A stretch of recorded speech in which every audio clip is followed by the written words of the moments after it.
I'm Catherine Ellis, and this is my final speech for communications. Here's my, hold on.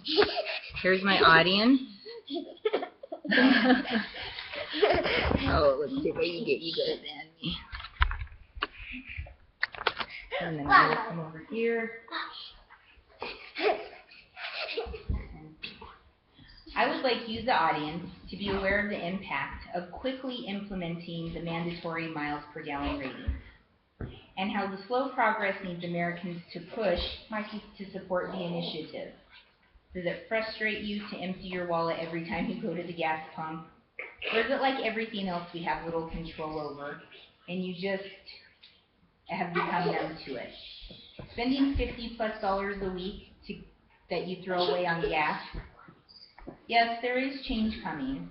The government is working on a plan to raise the minimum miles per gallon rating. But how is that working for you when gas is nearly $4 a gallon this summer? The miles per gallon requirements need to be a concern to reduce the impact on Americans' pocketbooks. We will reduce foreign oil dependency, reduce emission pollution, and impact consumer spending, which directly impacts the environment and adds to the economy and the job market here in America. Yes, it is in the works. The plan to have automobiles require 54.5 miles per gallon was announced in July of 2011 by the Obama administration, but it was laid out in a plan nearly a year later, and it won't be in effect until 2025. The need for change is now. Didn't this president run on change? Let me add change now, not in 2025. Change is needed now. The issue for slow progress has many faces. We are an oil-dependent country. We import 40% of the gasoline that we use here in America. Americans spend an average of $4,100 a year, or 9% of the monthly budget, on gasoline. You can measure your own spending at inflationdata.com and go to the cost of living calculators, and then go to the average cost of gas per month. New legislation is requiring car manufacturers to increase to 54.5 miles per gallon. There is gradual progress along the way, but it's over the course of 21 years. This is too slow. Technology for alternative fuels is also making progress, but it is also slow. This leaves little relief to American pocketbooks, the economy, and the environment. According to whitehouse.gov, purchasing a car in 2025 compared to the purchase in 2010 will save $8,200 in fuel costs. With the plan to raise the mile per gallon requirement to 54.5 miles per gallon already laid out, I believe we need to push for quicker results. The Toyota Prius made a big entry when it made its way onto the red carpet when Cameron Diaz drove it to the Oscars. The Chevy Bolt is great, but it's not being sold in abundance. And then there is the lovely Tesla. If you can afford this, you are likely not concerned or bothered by the money that you put into your gas tank. And the Nissan Leaf is oh so impressive if your family is you and your cat. Doubling the MPG requirements for automobiles will effectively reduce the average cost to consumers by $2,050 a year. The relief mandatory limits give to American pocketbooks is a given.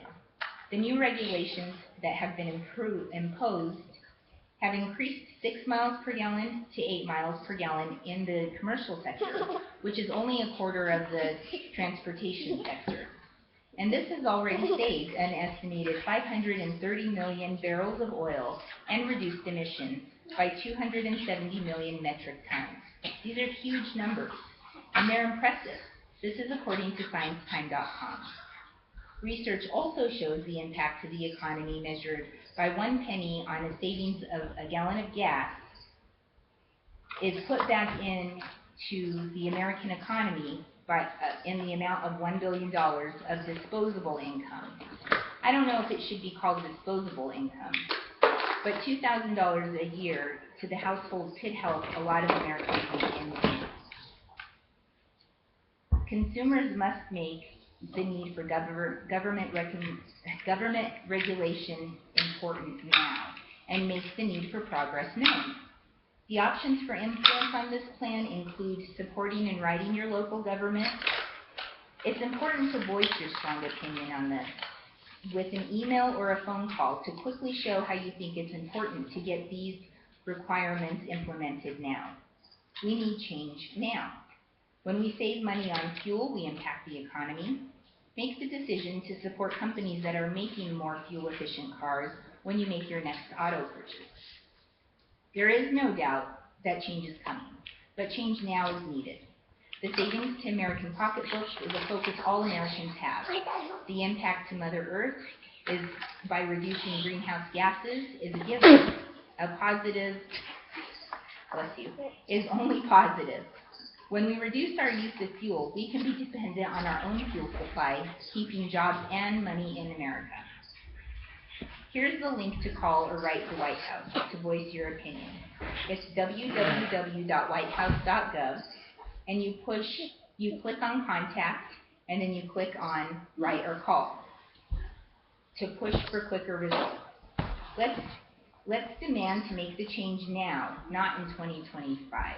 It takes 2 minutes a week, yes, a week, and send an email or make a phone call to your representative. Stop being frustrated at the gas pump. Change is needed now. Push for faster progress. Thank you.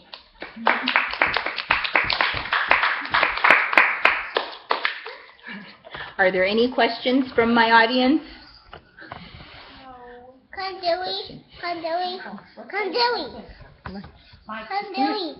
Will the price in 2025 of cars justify the improvement in gas mileage based on if inflation goes out of control? Well, we can't or stays in control. Well, I don't know that they actually estimated what the cost of the car will be then when they made this calculation, but I'm sure just the general cost of inflation was factored into it. The cost to American households was stopped in 2011. The studies that were kept were stopped in 2011 when this plan was laid out. So we don't actually even know what we spend currently. These are all numbers from 2011 that were slightly adjusted by other commentators at whitehouse.gov and Science Time.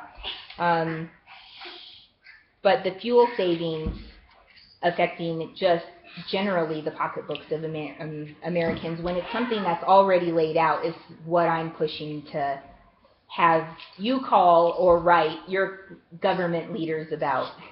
For change now, not then. Any other questions? No. Thank you.